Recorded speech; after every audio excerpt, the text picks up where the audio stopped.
So I'm at a Catholic church here in downtown Phoenix, actually the Phoenix's first Catholic church. All Catholics believe that bread and wine today at every communion turns into the literal flesh and blood of Jesus of Nazareth. I asked one about it. Is it okay if I ask you a hard question about Catholicism? Oh, absolutely. That's okay. Are you familiar with the doctrine of transubstantiation? Oh, yes. Yeah. And so, do you believe that when you take the communion bread and wine, that it actually is the literal body and blood of Jesus? It is not in the physical sense right here like we're eating each other, but certainly in the spiritual sense it is, but it is actually what he shed on the cross. So yes, we do believe in the true presence of his body and blood, and the regular bread and wine is transformed into his precious body and blood, which is divine.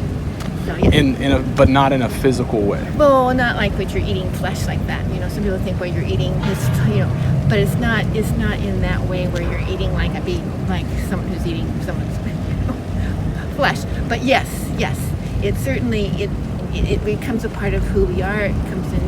We become a part of that body and blood of Christ shed on the cross.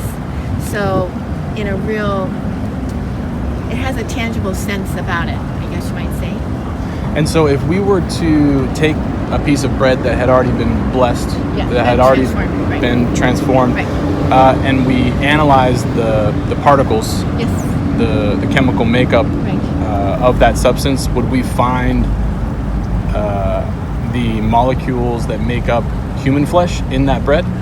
You know, we've had Eucharistic miracles, and where the actual consecrated host starts to bleed, and actually So the bread, the bread bleeds. Well, the actual host, which has been transformed into into Jesus' actual body and blood. That was the bread, but then became the host. Through transubstantiation. And yes, it is actually blood. There's miracles all over the world, actually, when it comes to some of these Eucharistic miracles. Really? And it's to show, and actually when they've examined when it's actually turned into a piece of flesh, flesh like this that we have, they found that it was the heart. And so not only did it bleed, but it also changed its texture. Came back to your natural, physical, worldly, earthly body. Yeah. Wow. Oh yeah. Can you tell me where that happened, or one of the places that happened, so I can Italy. look? Actually, in Italy, if you look up Eucharistic miracles in Italy, and you'll find that after God only knows how many years, it's in a special cylinder of some sort, and it will actually show the actual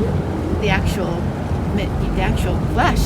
And so and then if we analyze that under some type of microscope, and we actually figured out the chemical makeup, it would be similar to the carbon makeup of a human flesh. Absolutely. Very interesting. Absolutely.